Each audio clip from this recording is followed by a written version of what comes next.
The twin suns of Velithra hung low in the violet sky, shining on the marble towers of the imperial palace. It was a day meant for celebration, but inside the vast throne hall, silence reigned. Every alien noble gathered there knew what was about to happen, yet no one dared to speak. On the high throne sat Emperor Velth, ruler of the Velithran Empire, his golden armor gleaming under the crystal lights. His eyes were cold and sharp like carved gemstones. In front of him stood his only daughter, Princess Arina, dressed in a gown of soft silver cloth that shimmered with faint light. Her eyes, deep green and bright with emotion, were fixed on the floor. She knew her fate. Arina of Velithra, the Emperor declared, his voice echoing through the chamber. You are hereby offered to the humans as a token of peace. May your presence remind them of our goodwill. A whisper moved through the court. Many were shocked. Others nodded silently. The Emperor's word was law. Arina lifted her gaze slowly. Father, she said softly, her voice trembling but calm, I have served the Empire faithfully. Must peace be bought with my life? The Emperor did not answer her question. His expression was unreadable. You were born incomplete, he said coldly. You cannot continue the royal bloodline. You have no future here, but you may still serve your people in another way. Her heart twisted inside her chest. The word incomplete burned like fire. Guards moved closer. The ceremony continued like a machine without feeling. A document of peace was signed between Earth's representatives and the Velithran Empire.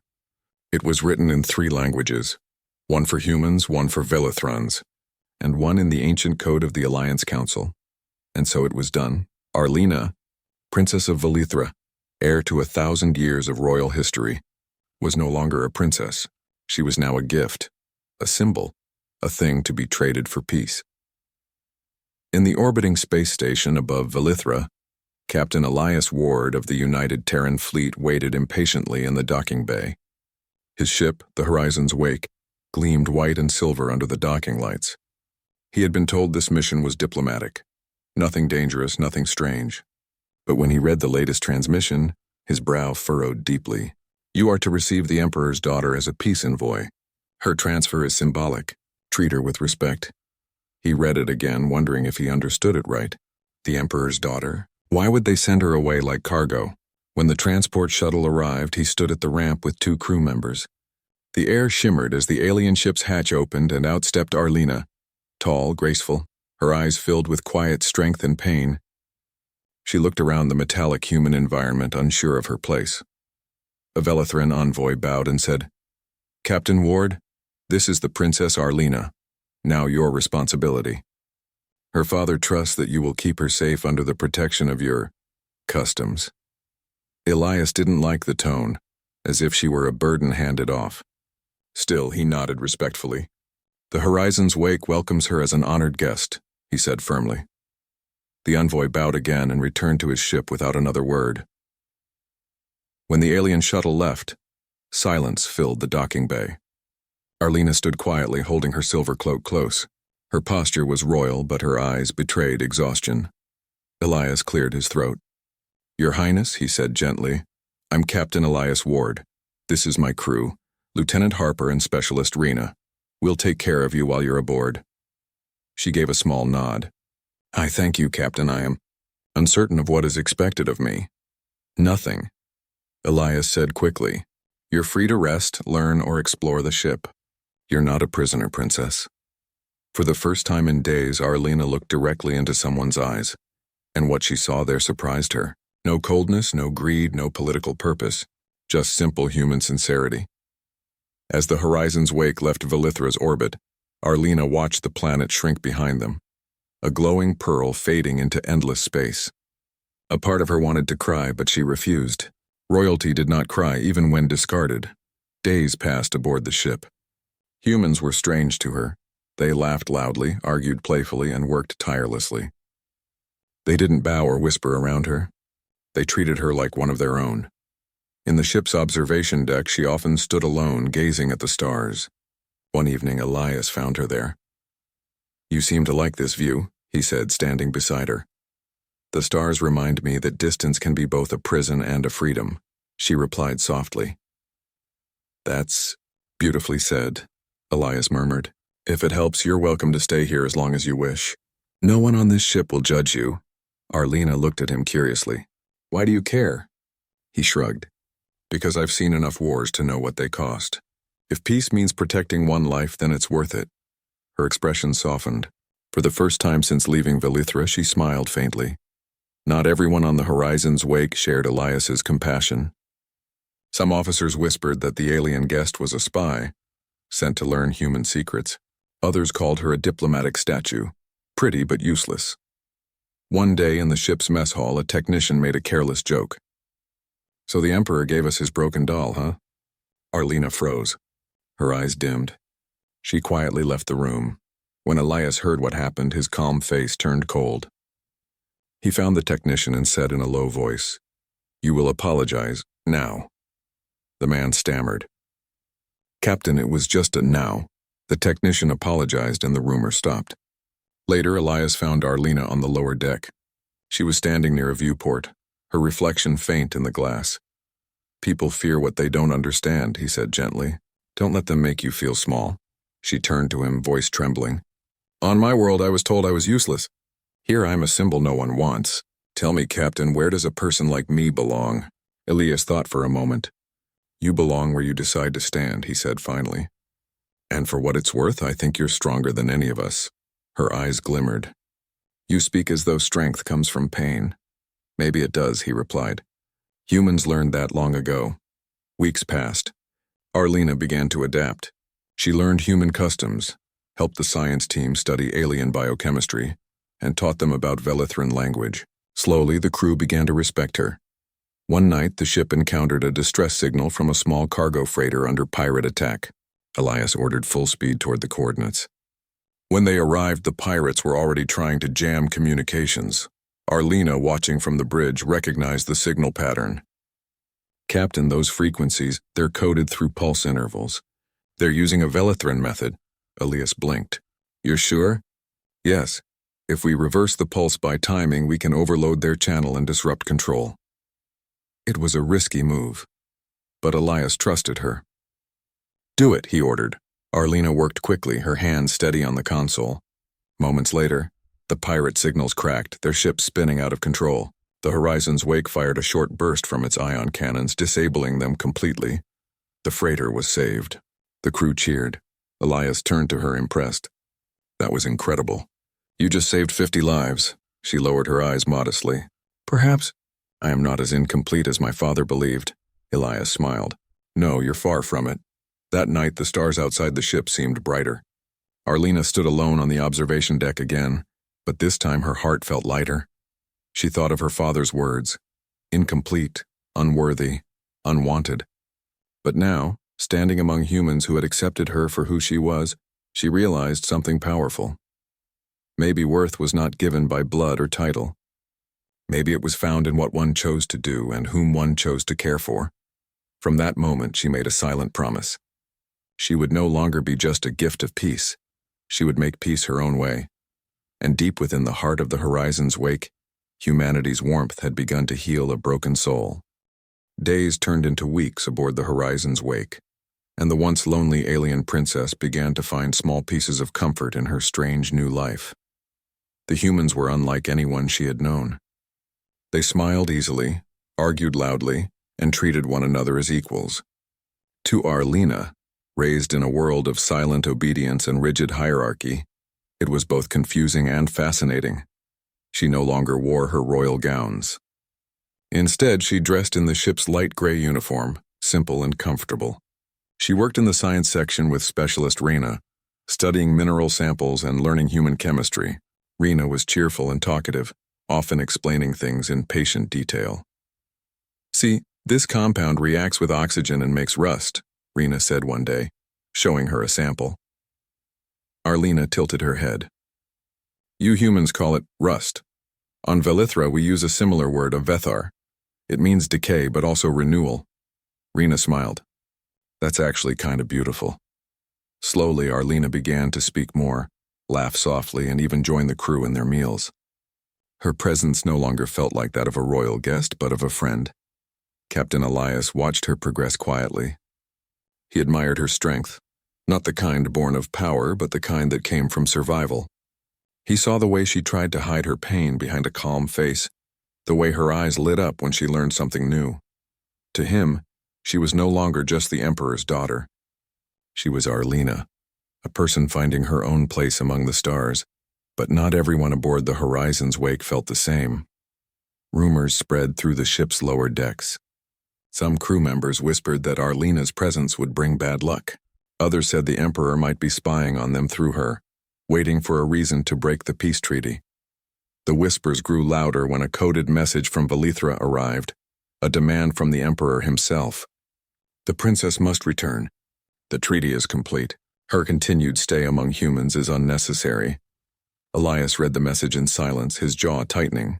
He could almost feel Arina's father's cold voice behind the words. Controlling. Emotionless, cruel. He deleted the message before Arina could see it. That evening, Arina was in the observation deck, painting the stars with soft holographic colors. She had learned the technique from Rina, who told her that art was how humans heal. Elias joined her quietly. That's beautiful, he said, looking at the swirling colors forming a nebula on the glass. She smiled faintly. I am still learning. On my world, art was not a royal duty. We were taught diplomacy, not dreams. You should paint more, he said. It suits you. She hesitated, looking out the window. Captain, do you ever feel that peace is only another kind of prison? Elias turned to her. What do you mean? I mean, she said softly. My father gave me a way to stop a war, and now I am free, yet every day I wonder, am I truly free or am I still a prisoner of that decision? Elias didn't answer right away. He thought about his own past, the wars he had fought, the friends he had lost. Finally he said, maybe freedom isn't given. Maybe it's something you have to take for yourself. Her green eyes met his, steady and thoughtful. Then I will take it, she whispered. The following days brought trouble.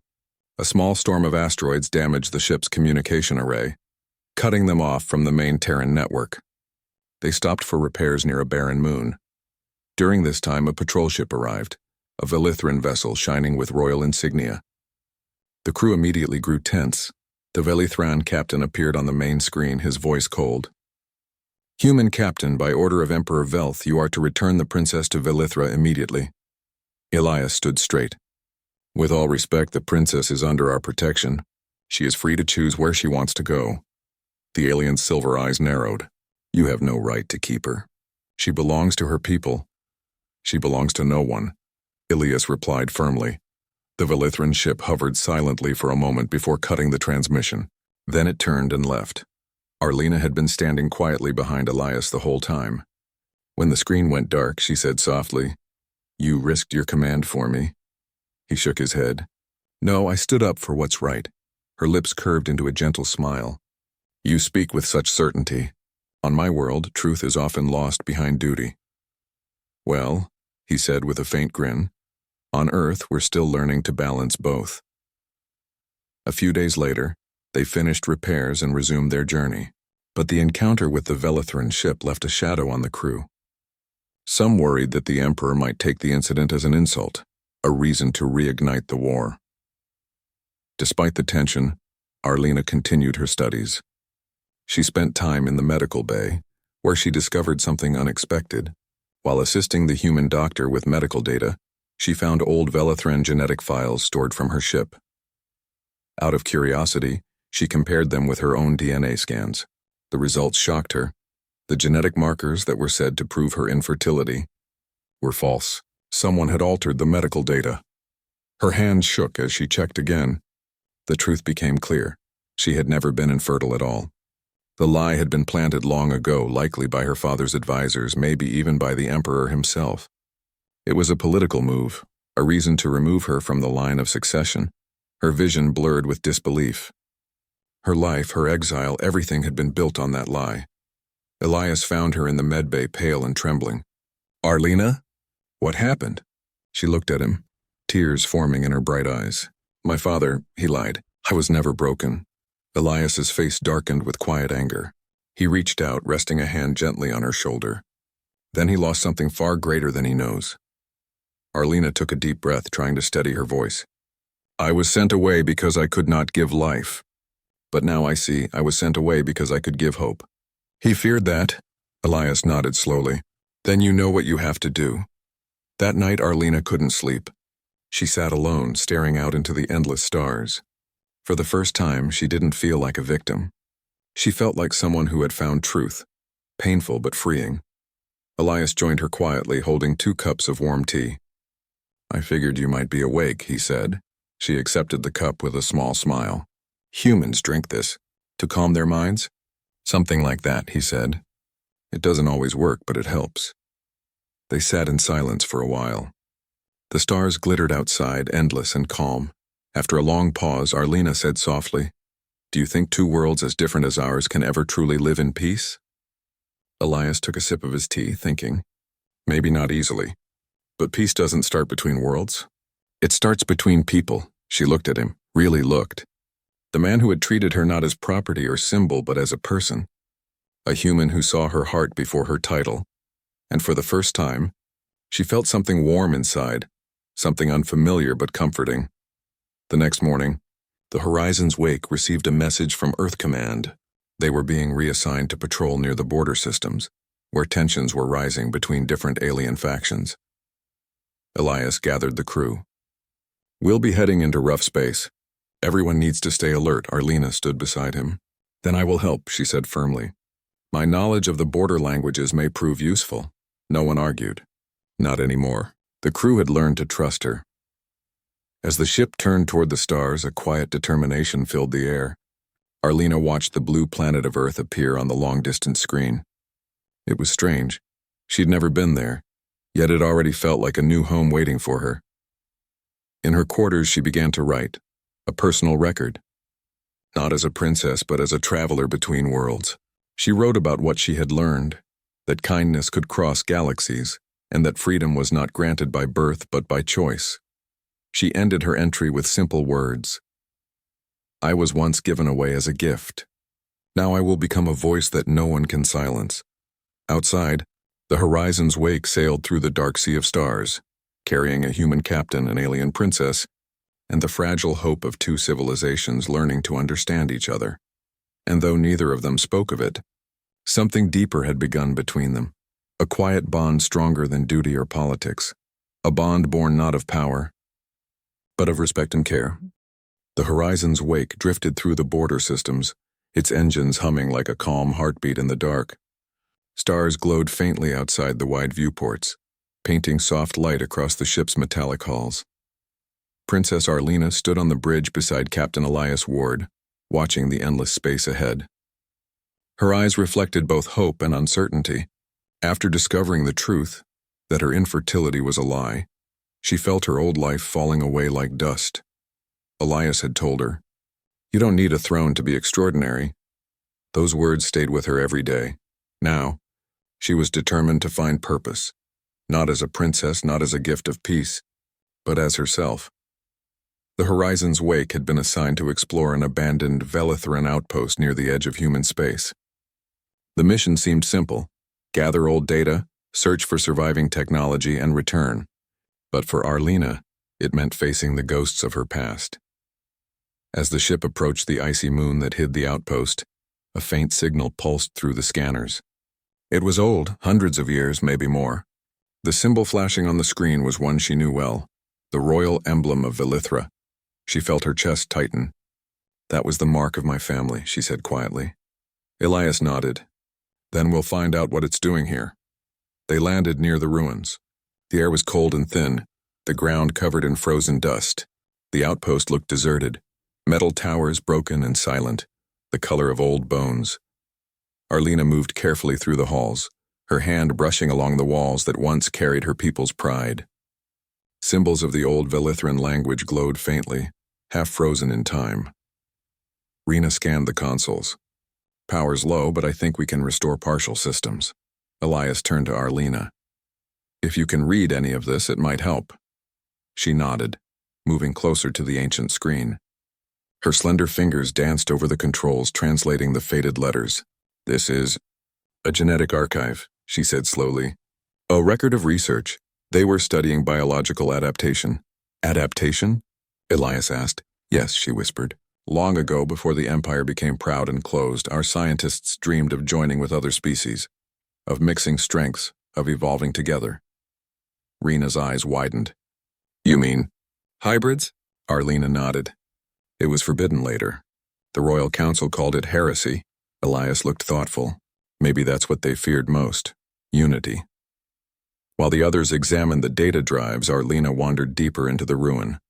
In a quiet chamber at the far end, she found something unexpected. A small holographic recorder still glowing faintly. When she touched it, an image appeared. A young Velithran woman with eyes much like hers. If this message is found, the voice said softly, know that Velithra's future is not meant to stand alone. Our kind cannot survive without change. The stars are full of others, and together we will rise. The image flickered and faded. Arina stood frozen, her heart trembling. The woman in the recording was her ancestor, one of the first royal scientists. She turned as Elias approached behind her. Captain, she said quietly, do you see? My people once believed in unity, not separation. My father erased this truth to keep control. Elias met her gaze. Then maybe you can bring that truth back. Her lips parted slightly as if afraid to hope. You mean, share this knowledge? Yes, he said firmly. If we combine Velithran science and human genetics, maybe we can build something new. A future where both species grow stronger together. Her eyes shone. A future where no one is given away for peace.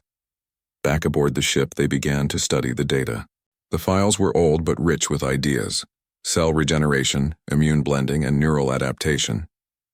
Human scientists on board joined with Arina to decode the lost Velithran systems. For days she worked tirelessly, moving from console to console.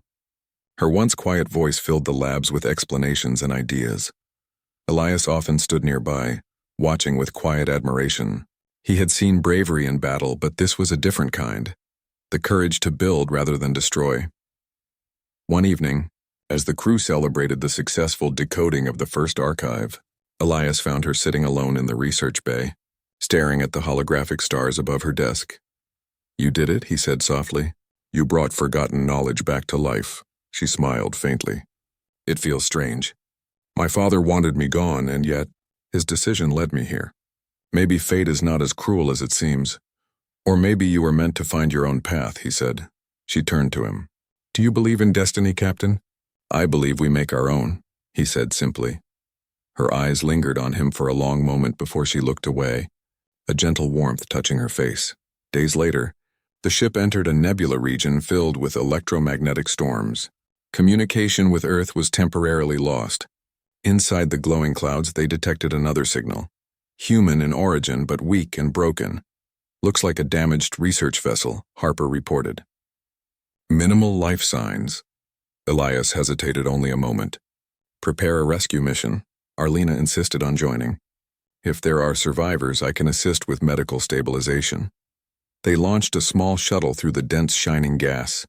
Lightning-like energy flashed outside, painting everything in shades of blue and purple. When they reached the drifting ship, it was in ruins. Fires burned in the lower decks and debris floated like ghosts. Inside, they found 3 human scientists barely alive, trapped under collapsed beams. Arina moved quickly, her hands steady. She used her knowledge of Velithran healing nanites to stabilize their breathing. Hold on, she whispered to one unconscious man. You will live. Elias watched her work, her face illuminated by soft blue light. She moved with both precision and compassion, a symbol of everything humanity hoped for. When they returned to the horizon's wake, the rescued scientists were saved. The crew cheered, but the real surprise came after.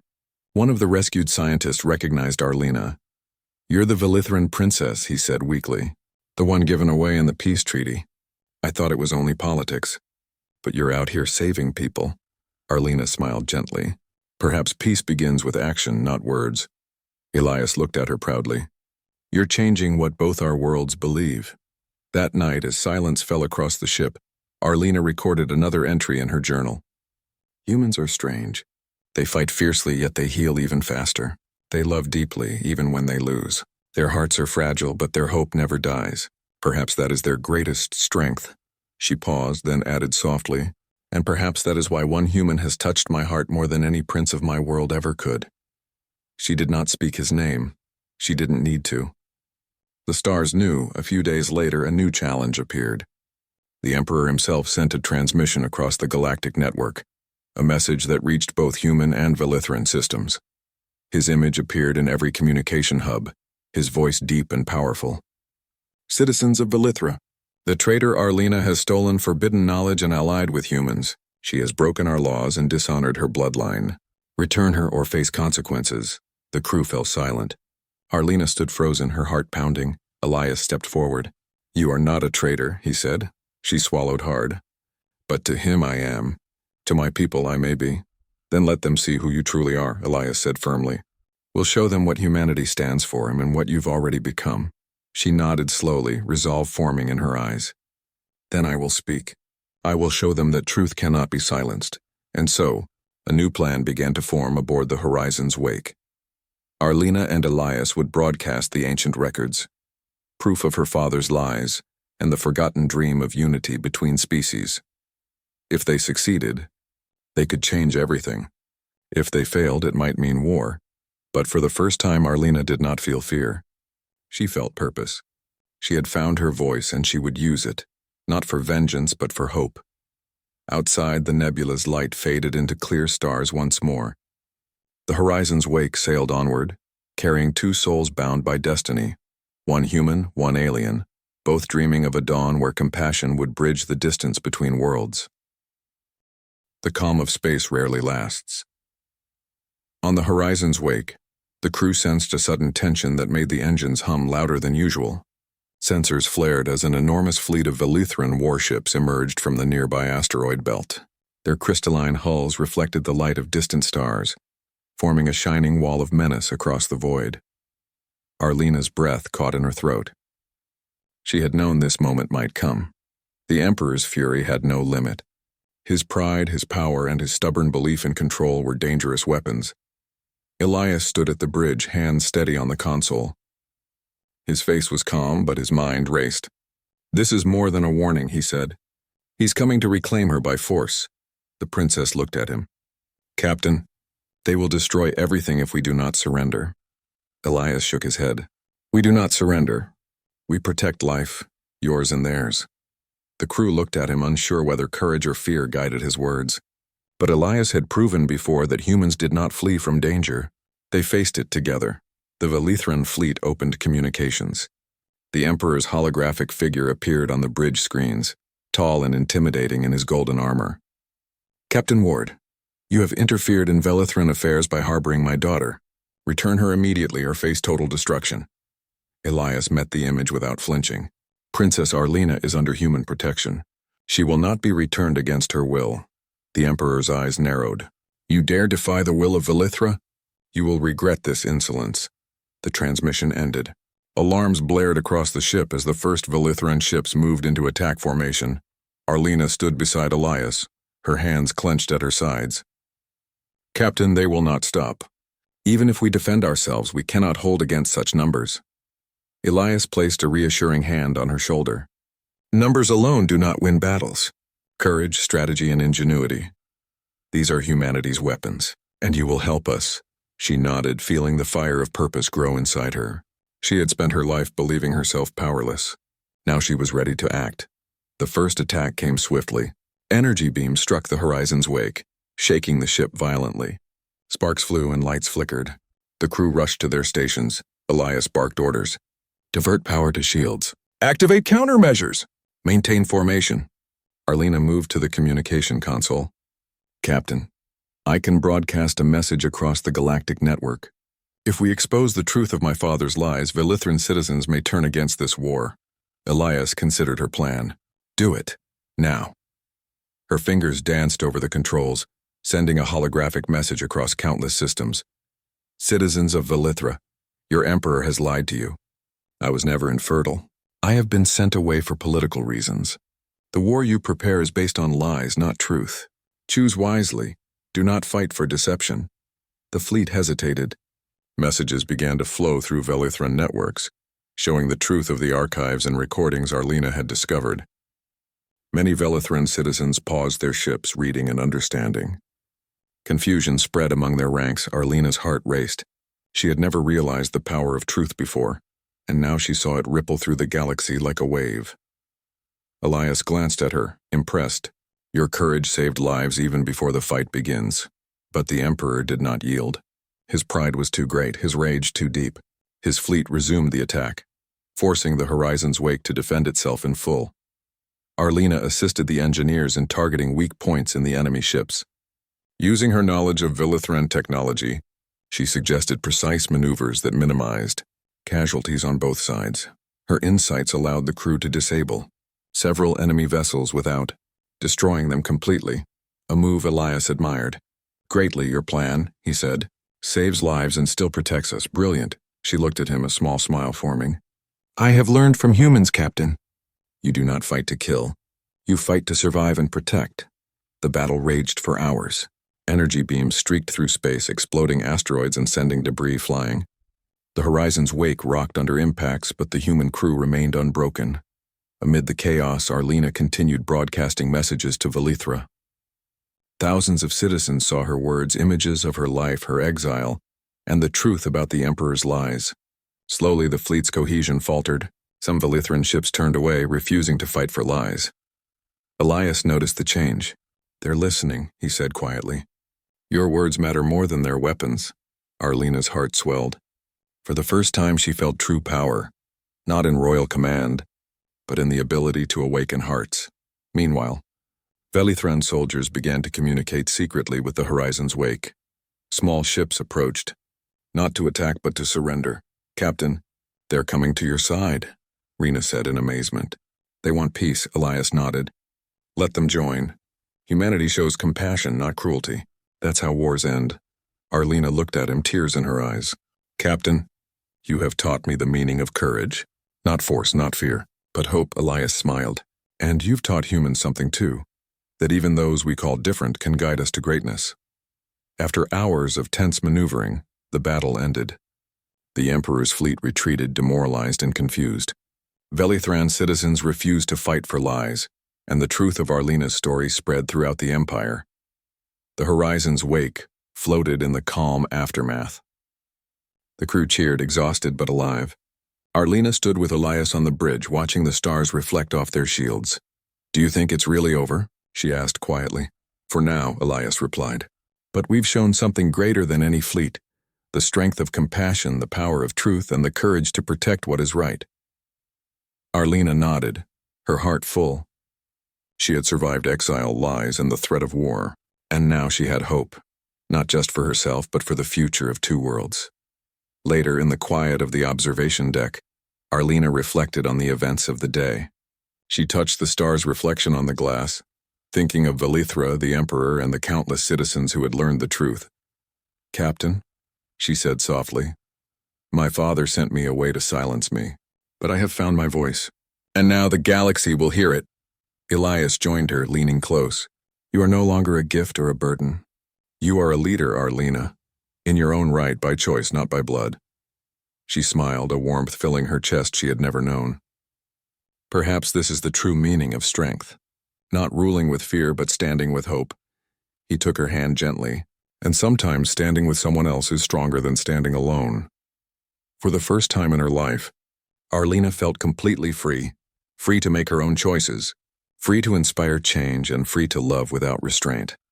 Outside, the stars sparkled in quiet celebration. The Horizon's Wake sailed onward, carrying the human captain, the alien princess, and the promise of a future built not on fear, but on courage, truth, and compassion. The calm after the battle was almost unreal. Stars shimmered like diamonds across the black canvas of space, and the Horizon's Wake sailed smoothly through the void. Princess Arina stood on the observation deck, her green eyes reflecting the glittering stars. She felt a strange mix of relief and responsibility. The Emperor's fleet had retreated, but the galaxy was still fragile. Two worlds teetered on the edge of understanding, and she had a part to play in bridging them. Captain Elias Ward joined her quietly, holding 2 cups of warm tea. He handed one to her, their fingers brushing briefly. A simple touch, yet it carried the weight of everything they had endured together. You've done more than survive, Arina. he said softly. You've changed how your people see themselves, and how we see each other. She smiled faintly, taking the cup. I never imagined that exile could feel like freedom. And yet here I am, and alive, heard, and perhaps even wanted. Elias chuckled lightly. You've always been wanted. You just needed the right people to see it. In the days that followed, the Horizon's wake became a symbol of unity. Arina and Elias coordinated with scientists from both Earth and Velithra, using the archives she had discovered to create a joint research initiative. Humans learned the Velithran techniques of adaptive biology, while Velithrans studied human innovation and creativity. Together they worked on medicine, space travel, and communication, small steps toward a shared future. The crew watched in awe as Arina transformed from a quiet, uncertain princess into a confident leader. She guided meetings, mediated discussions, and even taught the humans lessons in diplomacy, patience, and cultural respect. Her influence was quiet, but powerful. She showed that leadership was not about fear or power, it was about compassion, wisdom, and courage. One evening, as the Horizon's wake drifted near a bright nebula, Arina approached Elias. Captain, she said softly, I have been thinking. My father sent me away to end a war, but perhaps he underestimated what one person can do. One choice, one voice. It can change everything. Elias nodded. You've already proven that. And you've shown the galaxy what humanity can do too. Fight not with destruction, but with hope. She looked at him, her gaze steady. And you have shown me what it means to be loved for who I am, not for what I can give. Elias smiled gently. I did nothing extraordinary. I only saw you. But seeing someone, truly seeing them, can sometimes change more than any battle ever could. News of the Emperor's lies and Arina's broadcasts spread across Velithra. Citizens, soldiers, and scholars began to question the old ways. Small protests appeared in cities. Leaders whispered about reform. The Emperor, realizing his power was weakening, called a council of elders. For the first time, he had to face the truth publicly. Arina chose not to return immediately. Instead, she sent a message. I have been sent away as a gift, but I am more than that. My people must see the truth. I will help rebuild, not rule. I will guide, not command. The future is ours to choose, together. The Velithran response was unexpected. Citizens came to her defense. Many refused to fight for lies. Diplomats sent messages asking her to return, but not as a princess forced to obey, as a leader respected for her courage and wisdom. Back on the Horizon's wake, Arina and Elias worked late into the night on new projects.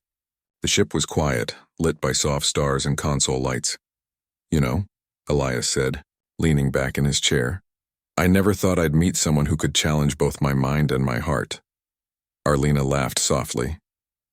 I think the same. But you've also challenged me, to trust, to hope, and to believe that love can exist even between worlds. He looked at her, his expression gentle but serious. Then maybe we can build something lasting together, not just alliances between species but between ourselves. Her smile deepened, her heart warm. I would like that. Outside the viewport, stars streamed past as the ship sailed onward, carrying the promise of something new. Weeks later, the Horizon's wake returned to Velithra, not as an intruder but as an ambassador of peace. The citizens greeted Arina with respect and gratitude. She walked through the city, not as a princess sent away but as a symbol of hope. She met with scholars and leaders, explaining the benefits of cooperation with humans. She shared knowledge of adaptive medicine, space travel, and diplomacy learned aboard the Horizon's wake. The Velithran people began to see a new future, one where lies no longer ruled, where collaboration could strengthen them, and where compassion was valued above fear. At the ceremonial hall, Arina stood beside Elias as they addressed a joint council of humans and Velithrans. Today, Arina began, her voice steady and clear, we are not here to celebrate victory or power. We are here to celebrate truth, courage, and the possibility of unity. My father sent me away believing that my life was a burden, but I have learned that every life carries strength, every voice can inspire, and every choice can change the course of history. She paused, looking at Elias. And sometimes, it is the bond between two people, even from different worlds, that shows the path forward. The crowd, both human and Velithran, erupted in applause. Not for royalty, not for conquest, but for hope. Later, in a quiet garden atop the palace tower, Arina and Elias stood together, gazing at the twin suns of Velithra setting on the horizon. You have changed everything, Elias said. For your people, for humans, and for yourself, Arina smiled. And you have changed me. I came here uncertain, discarded, and afraid. Now I see that life is not about the chains placed on us, but the choices we make to break them. He took her hand gently. And some choices, he said softly, lead us to love. Her heart fluttered. I never imagined that I could find love across worlds, but here it is, steady, warm, and real. Elias smiled. Then we build our future together, not as human and alien, but as equals, partners, and friends, and perhaps something more. Arina leaned close, letting the warmth of his presence fill her. Something more, she agreed. Months passed. Under Arina and Elias's guidance, a joint initiative between Earth and Velithra flourished. Technology, medicine, and culture flowed between the two civilizations. Children learned both languages, scientists shared discoveries, and citizens began to see each other not as strangers, but as companions in a vast, shared universe. Arina often walked among the people, teaching lessons about courage and compassion. Elias remained at her side, sometimes in the halls, sometimes at the starports, always watching her with quiet pride. Together, they embodied the potential of humanity, not just its strength, but its heart. One evening, as the twin suns set, Arina and Elias returned to the horizon's wake. They stood together on the observation deck, the stars reflecting like diamonds across the glass. Do you ever think about the day you first met me? She asked softly. I do, he said with a smile. You were proud, uncertain, and yet you carried a strength I couldn't have imagined. I knew then that you were extraordinary. Arina reached out, touching his hand. And I knew that humans were capable of something greater than I had ever seen. You taught me that courage and love can cross worlds. He nodded. And together we've shown the galaxy what's possible. The stars outside seemed to shine brighter, as if celebrating the union of two people who had overcome lies, fear, and exile. Arina whispered softly. My father gave me a way to end a war. But you, Captain, you gave me a reason to live, a reason to hope, and a reason to love. Elias smiled, his eyes warm. And you've given humanity a heart greater than its reach, one that reminds us why we fight not for power, but for life, truth, and connection. They stood together, hand in hand, gazing at the stars. Around them, the galaxy waited, vast, full of challenges, but also of possibilities. And for the first time, Arina felt truly free. Her past was behind her. The future was before her. And she would face it, not as a discarded princess, but as a leader, a guide, and someone loved like no other.